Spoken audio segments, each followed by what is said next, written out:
Hi అండి. Welcome back to our channel. ఈరోజు ఈ వీడియోలో టైమ్ సేవింగ్ బ్లౌజ్ కటింగ్ అయితే మీ అందరికీ కూడా చూపిస్తున్నాను. వీడియోనైతే ఎక్కడ స్కిప్ చేయకండి. మీరు కొత్తగా టైలరింగ్ నేర్చుకున్నా సరే చాలా క్లియర్‌గా అర్థమవుతుంది. ఇలా బ్లౌజ్ కట్ చేయడం వల్ల ఏంటంటే, మనం ఒక బ్లౌజ్ కట్ చేసిన టైంలో మనం 3, 4 బ్లౌజుల వరకు కూడా కట్ చేసుకోవచ్చు. ఇక్కడ నేను 3 ప్లెయిన్ బ్లౌజులు అయితే కట్ చేస్తున్నాను. సో, మనం ఇలా కట్ చేయడం కోసం డబుల్ ఫోల్డింగ్ చేసుకోవాలనమాట. నా మెథడ్ ప్రకారం ఎప్పుడు కూడా ఫస్ట్ హ్యాండ్సే కట్ చేస్తాను. హ్యాండ్స్ కట్ చేయడం కోసం ఇలా డబుల్ ఫోల్డింగ్ అయితే చేసుకున్నాను క్లాత్‌ని. డబుల్ ఫోల్డింగ్ చేసుకున్న తర్వాత కింద వైపున హెచ్చుతగ్గులు లేకుండా స్ట్రైట్‌గా పెట్టుకోండి. ఫస్టే స్ట్రైట్‌గా పెట్టుకున్న తర్వాత ఇప్పుడు మరలా ఏమో కొంచెం అటు ఇటు అవ్వచ్చు కదా! సో, కింద వైపున ఒక లైన్ అయితే డ్రా చేశాను ఇలా స్ట్రైట్‌గా. ఎక్స్ట్రా పీసు ఉంది కదా! దాన్నంతటిని ఇలా నీట్‌గా కట్ చేసేసుకోండి. ఇలా కట్ చేసుకున్న తర్వాత ఇప్పుడు మనం హ్యాండ్స్ మార్కింగ్ అయితే చేసుకోవాలి. నా మెథడ్ ప్రకారం ఎప్పుడు కూడా ఫస్ట్ హ్యాండ్సే కట్ చేస్తాను. ఇది ప్లెయిన్ బ్లౌజ్ కాబట్టి కిందన విడ్త్ కోసం ఆ స్కేల్ విడ్త్ ఎంత ఉందో అంతా కూడా మార్కింగ్ చేస్తాననమాట. అంటే కిందన హెమ్మింగ్ చేస్తారు కదా! దానికోసం.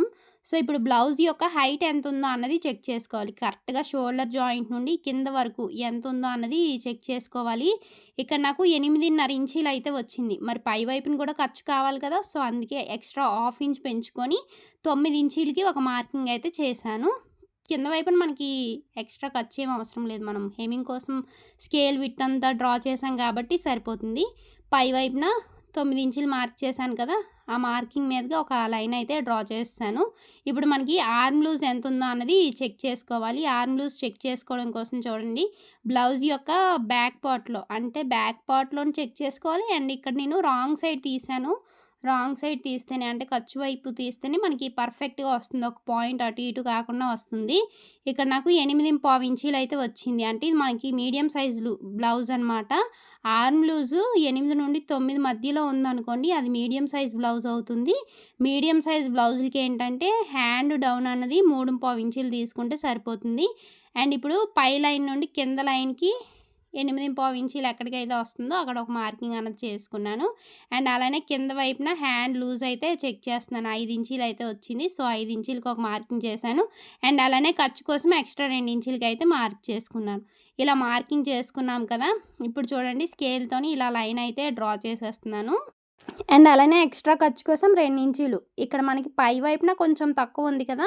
సో, 2 ఇంచీలు ఎక్కడి వరకు వస్తుందో అక్కడ ఒక మార్కింగ్ అయితే చేసుకొని ఇలా లైన్ అయితే డ్రా చేసేసాను.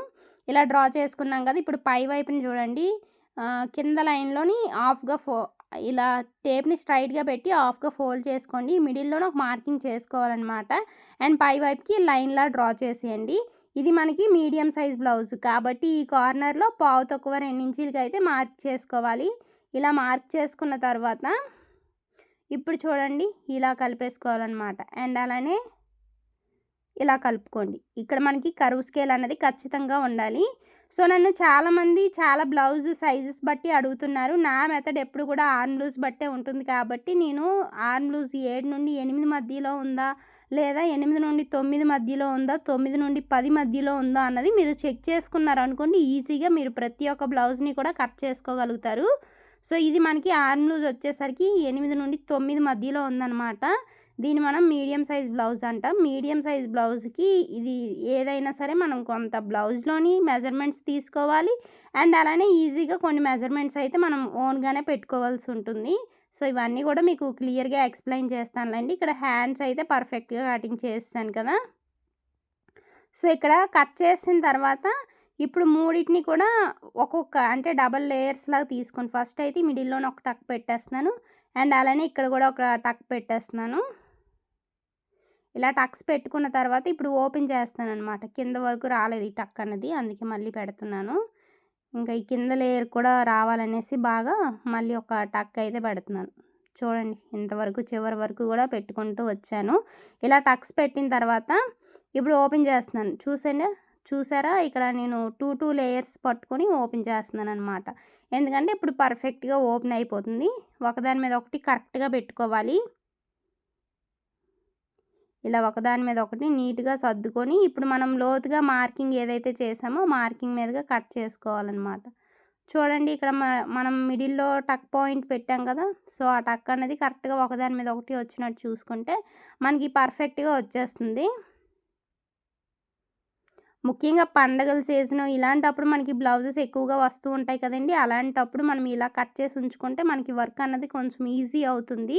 కానీ 2, 3 బ్లౌజుల కన్నా ఎక్కువ కట్ చేసుకున్నామనుకోండి కటింగ్ అప్పుడే మనకి చాలా టైం పట్టేస్తుంది.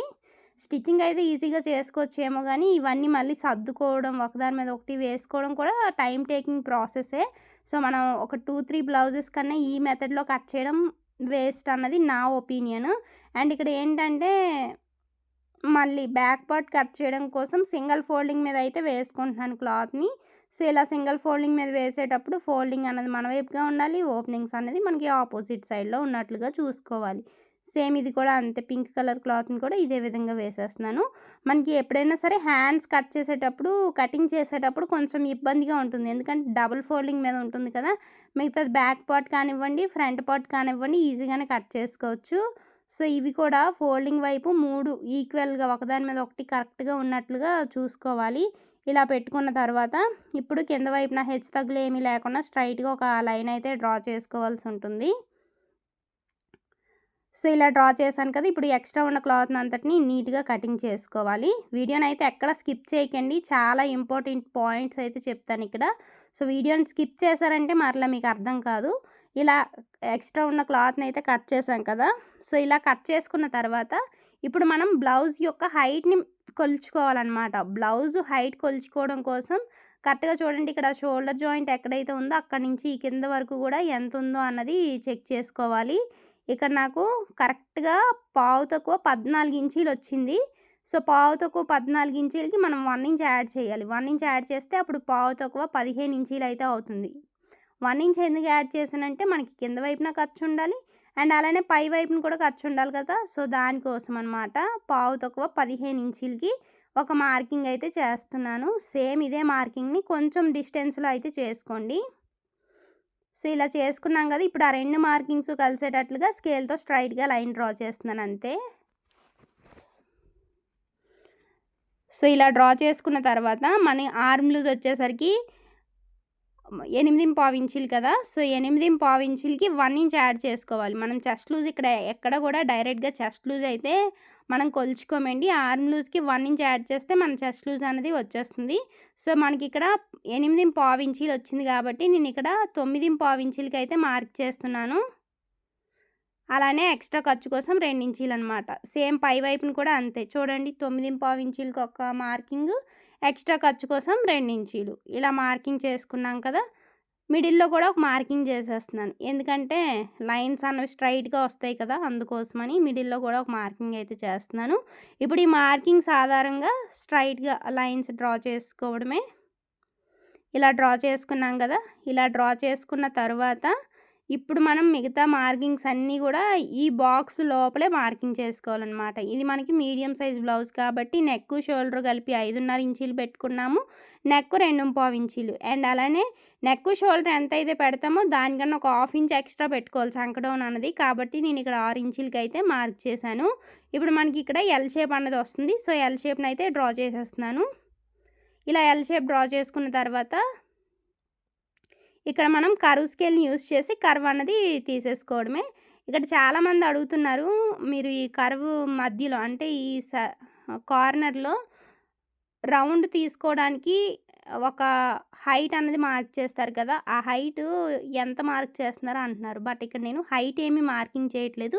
జస్ట్ ఆ ఎల్ షేప్ ఎక్కడైతే వస్తుందో అక్కడ జస్ట్ కర్వ్ స్కేల్‌ని పెట్టేసుకుంటున్నాననమాట. ఆ కర్వ్ స్కేల్ పెట్టుకుంటే అది ఈ లైన్‌కి, ఈ లైన్‌కి ఎక్కడైతే టచ్ అవుతుందో ఆ లైన్స్‌కి టచ్ అయ్యే దగ్గర కర్వ్ అన్నది తీసేస్తున్నాను అంతే. నేను ఫస్ట్ నుండి ఇదే ఫాలో అవుతున్నాను. అందరికీ కూడా చాలా బాగా సెట్ అవుతున్నాయి. ఇందులో ఎటువంటి మార్పు లేదు. అండ్ ఇక్కడ బ్యాక్ నెక్ హైట్ చెక్ చేశాను. దానికన్నా ఒక 3/4 ఇంచ్ ఎక్స్ట్రా పెట్టుకున్నాననమాట. పైన 2.25 ఇంచీలు పెట్టాం కదా నెక్ కోసం. ఇక కిందకొచ్చేసరికి పైన ఎంతైతే పెడతామో దానికన్నా ఒక హాఫ్ ఇంచ్ ఎక్స్ట్రా పెట్టుకోండి. ఇక్కడ నేను పై వైపున 2.25 ఇంచీలు పెట్టాను కాబట్టి కిందన పావు తక్కువ 3 ఇంచీలకైతే మార్క్ చేశాను. అండ్ అలానే నెక్ వైపు కొంచెం అలా సోక్ ఇచ్చినట్టు మార్కింగ్ చేశాననమాట. కిందన హాఫ్ ఇంచ్ ఖర్చు కోసం. అండ్ ఇక్కడ నెక్ దగ్గర రౌండ్ షేప్ కూడా డ్రా చేసేసాను. ఇప్పుడు ఆర్మ్ లూజ్ అయితే చెక్ చేసుకున్నాను. నాకు పర్ఫెక్ట్‌గా సరిపోయింది. అండ్ అలానే మనం ఇక్కడ నెక్ రౌండ్ కూడా చెక్ చేసుకోవచ్చు. ఆది బ్లౌజ్ ఉంది కదా! నెక్ దగ్గర హాఫ్‌గా ఫోల్డ్ చేసుకొని ఒకసారి చెక్ చేసుకున్నామంటే సరిపోతుంది. ఇక్కడ కూడా చూడండి ఒకసారి.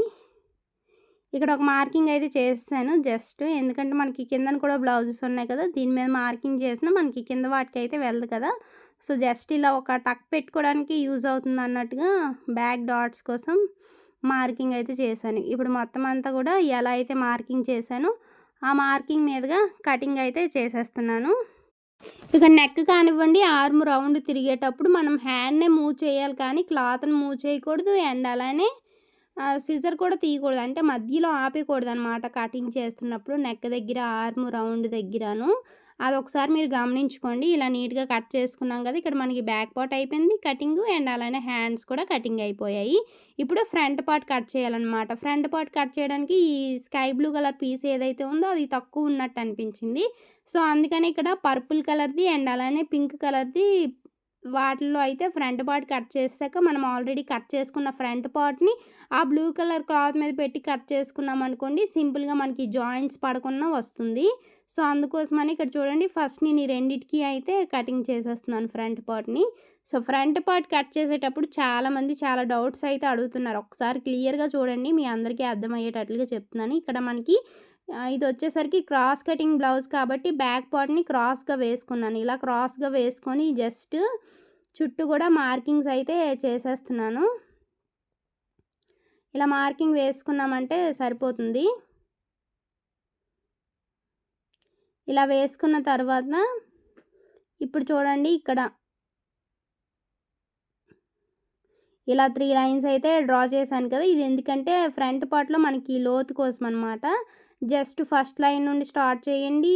మిడిల్‌లో ఉన్న లైన్ దగ్గర ఒక హాఫ్ ఇంచ్ డౌన్‌కి అండ్ అలానే ఎండ్ అయ్యేసరికి ఎండ్ చేసేయండి అంతే. క్లియర్ అయిపోతుంది. ఇప్పుడు మనం front neck, front part height, సైడ్‌న హైటు ఇవన్నీ కూడా చెక్ చేసుకోవాలి. ఫస్ట్ అయితే నెక్ కోసం చూసేద్దాం. షోల్డర్ దగ్గర నుండి ఇలా స్ట్రైట్‌గా టేప్‌ని పెట్టుకొని నెక్ రౌండ్ తిరిగే దగ్గర నుండి అడ్డంగా స్కేల్‌ని టేప్ వైపు పెట్టండి. ఇలా పెట్టుకుంటే మనకి హైట్ ఎంత ఉందో తెలుస్తుంది. ఇక్కడ నాకు 6 ఇంచెస్ అయితే వచ్చింది. సో, 6 ఇంచెస్‌కి ఇలా స్ట్రైట్‌గా ఒక ఎల్ షేప్‌లో అయితే డ్రా చేశాను. ఇప్పుడు ఈ మిడిల్‌లో కర్వ్ స్కేల్ పెట్టి ఈ లైన్స్ టచ్ అయ్యేటట్లుగా పెట్టుకుంటే సరిపోతుంది. ఇది ఒకసారి మీకు క్లియర్‌గా ఒక షార్ట్ వీడియోలో ప్రత్యేకించి దీనికోసం అయితే మీకు చెప్తానులెండి. అండ్ ఇక్కడ చూడండి మనకి హైట్ వచ్చేసరికి ఆహ్, బ్యాక్ పార్ట్‌లో ఎంతైతే తీసుకున్నామో టోటల్ హైట్‌లో 1 ½ ఇంచ్ తగ్గించుకోండి సరిపోతుంది. ఇప్పుడు ఇక్కడ ఈ విడ్త్ ఎంత ఉందో అన్నది చూసుకోవాలి. ఇక్కడ మనకి 3.5 ఇంచీలు వచ్చింది. సో, 3.5 ఇంచీలకి 1 ½ ఇంచ్ యాడ్ చేసుకోవాలి ఇక్కడ. సో, 5 ఇంచీలకి అయితే మార్క్ చేశాను. అండ్ అలానే ఇక్కడ మెయిన్ డాట్ ఎక్కడి నుండి స్టార్ట్ అవుతుందో అన్నది చూసుకోవాలి. ఇక్కడ నాకు పావు తక్కువ 3 ఇంచీలకి అయితే వచ్చింది. సో, నేను ఇక్కడ కరెక్ట్‌గా 3 ఇంచీలకి ఇలా మార్కింగ్ అయితే చేసేస్తున్నాను. అండ్ అలానే దీని విడ్త్ వచ్చేసి ఒక 3 ఇంచీలు అలా పెట్టాను. ఇంకా హైట్ అనమాట. సైడ్ జాయింట్ వైపు హైట్ చెక్ చేస్తున్నాను. ఆ హైట్ ఎంతైతే ఉందో దానికన్నా ఒక హాఫ్ ఇంచ్ ఎక్స్ట్రా పెట్టుకోండి సరిపోతుంది. ఇలా స్కేల్‌తోని లైన్ అయితే డ్రా చేస్తాను. ఇప్పుడు మొత్తం అంతా కూడా ఎలా అయితే మార్కింగ్ చేసామో ఆ మార్కింగ్ మీదుగా కటింగ్ చేసుకోవడమే.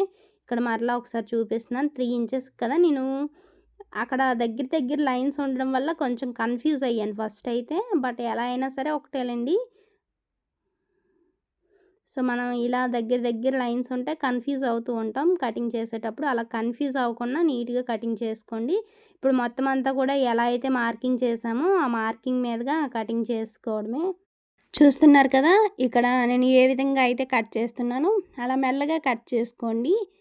ఫాస్ట్‌గా కట్ చేసుకుంటే మళ్ళీ అటు ఇటు అయ్యే ఛాన్సెస్ ఉంటుంది. అంటే ఫాస్ట్‌గా, స్లోగా అని కాదు గానీ అలవాటయ్యే కొద్దీ ఫాస్ట్‌గా కట్ చేసుకోగలుగుతారు. బట్ స్టార్టింగ్‌లో కొంచెం నిదానంగా కట్ చేసుకుంటే మంచిది కదా అన్నట్టుగా నేను చెప్తున్నాను. సో, ఇక్కడ ఒక టక్ పెడుతున్నాను. అండ్ అలానే ఇక్కడ ఒక టక్ పెడుతున్నాను. మీ అందరికీ తెలిసే ఉంటుంది. నేను కటింగ్‌లో అయితే డాట్స్ కోసం ప్రత్యేకించి మార్కింగ్ ఏమి కూడా చేయను. స్టిచ్చింగ్ చేసేటప్పుడు అలా మార్కింగ్ చేసి స్టిచ్చింగ్ చేసుకుంటాననమాట. అండ్ నాకు బాగా వర్కౌట్ అయ్యింది ఈ మెథడ్ అయితే. అండ్ ఇక్కడ కోరా వైపు ఉంది కదా! దాన్నయితే బ్యాక్ పార్ట్‌లో హెమ్మింగ్ కోసం అయితే కట్ చేస్తున్నాను. హెమ్మింగ్ చేయడం కోసం బాగా యూజ్ అవుతుంది కదా అన్నట్లుగా. ఇంకొక పీస్ కూడా సేమ్ ఇదే విధంగా కట్ చేస్తున్నాను. ఇవి కూడా మనం లైన్‌గా ఒకదాని మీద ఒకటి పెట్టి కటింగ్ చేసుకోవచ్చు. బట్ ఏంటంటే నేను అది పెట్టే బదులు దీన్ని కట్ చేసి దాన్ని కట్ చేసుకోవడం సింపుల్ అనిపించింది. సో, అలా కట్ చేసేసాను. మీకు ఎలా వీలైతే అలా చేయండి. అండ్ ఇప్పుడు బ్యాక్‌ని హెమ్మింగ్‌కి అయితే కట్ చేసాము. ఫ్రంట్ పార్ట్‌లో మనకి షేప్ బెల్టులు కావాలి కదా! సో, దానికోసం కటింగ్ చేస్తున్నాననమాట. ఏదైనా సరే కింద వైపున మాత్రం స్ట్రెయిట్‌గా ఒక లైన్ డ్రా చేస్తున్నాను. ఇలా డ్రా చేసిన తర్వాత స్టార్టింగ్‌లో నిలువుగా ఒక లైన్ అయితే డ్రా చేశాను. అండ్ ఒక 11 ఇంచీల దగ్గర ఇక్కడ ఒక లైన్ అయితే డ్రా చేస్తున్నాను. ఇప్పుడు మనం దీని యొక్క హైట్ చెక్ చేసుకోవాలనమాట. సైడ్ జాయింట్ వైపు అండ్ ఊక్సుల పట్టీ వైపున 2 వైపులా కూడా హైట్ అయితే చెక్ చేసుకోవాలి. ఇక్కడ ఊక్సుల పట్టీ దగ్గర అయితే నాకు 2 ఇంచీలు వచ్చింది. అండ్ ఒక సైడ్ 1 ½ ఇంచ్ వచ్చింది. 2 ఇంచీలు వచ్చిన దగ్గర 3 ఇంచులు మార్క్ చేశాను. 1 ½ ఇంచ్ వచ్చిన దగ్గర 2 ½ అయితే మార్క్ చేశాను. మొత్తానికి 1 ఇంచ్ ఎక్స్ట్రా అయితే మార్క్ చేశాననమాట ఖర్చు కోసం. కిందన ఒక ½ ఇంచు, పైన ఒక ½ ఇంచ్ ఖర్చు కోసం ఎక్స్ట్రా అయితే మార్క్ చేశాను. సో, ఇలా మొత్తం అంతా కూడా నీట్‌గా కట్ చేసుకుంటున్నాను. ఇలా కట్ చేసుకున్నాం కదా! ఇక్కడ ఇంకా మనకి క్రాస్ పీస్‌లు అవి కట్ చేసుకోవాలనమాట. క్రాస్ పీసులు కట్ చేయడం కోసం చూడండి ఇక్కడ ఆల్రెడీ కొంచెం క్రాస్‌గా ఉంది కదా! సో, దీని మీద ఇలా కట్ చేసేస్తున్నాను. ఒక 3 పీసులు అయితే మనకి సరిపోద్ది. అంటే అవి మనకి డబల్ లేయర్ మీద ఉంది కదా! సో, సరిపోతుందనమాట. హెమ్మింగ్ కోసం క్రాస్ పీసులు కూడా కట్ చేసి పెట్టుకున్నాను. ఇంక ఇప్పుడైతే చూడండి 3 బ్లౌజులు కూడా రెడీ చేసేసాను. ఇక్కడ చూస్తున్నారు కదా! 3 కలర్స్ అనమాట. 3 కూడా పర్ఫెక్ట్‌గా వచ్చేసాయి. ఇది ఫ్రెండ్స్ మొత్తానికైతే ఈరోజుటి వీడియో. వీడియో గనుక నచ్చితే ఒక లైక్ చేయండి. అలాగే మీకు ఇంకేమైనా డౌట్స్ ఉన్నా సరే కమెంట్స్‌లో అడగండి. నేను ఖచ్చితంగా రిప్లై అయితే ఇస్తాను. మీరు అడిగే క్వెషన్స్‌కి రిప్లై ఇవ్వడమే నా డ్యూటీ. అది మాత్రం మర్చిపోకండి. వీడియో నచ్చితే ఒక లైక్ చేయండి. అలాగే మరిన్ని ఇలాంటి వీడియోస్ కోసం మన ఛానల్‌ని సబ్స్క్రైబ్ చేసి ఫాలో అవ్వడం మాత్రం అస్సలు మర్చిపోకండి. Thank you for watching. Bye bye.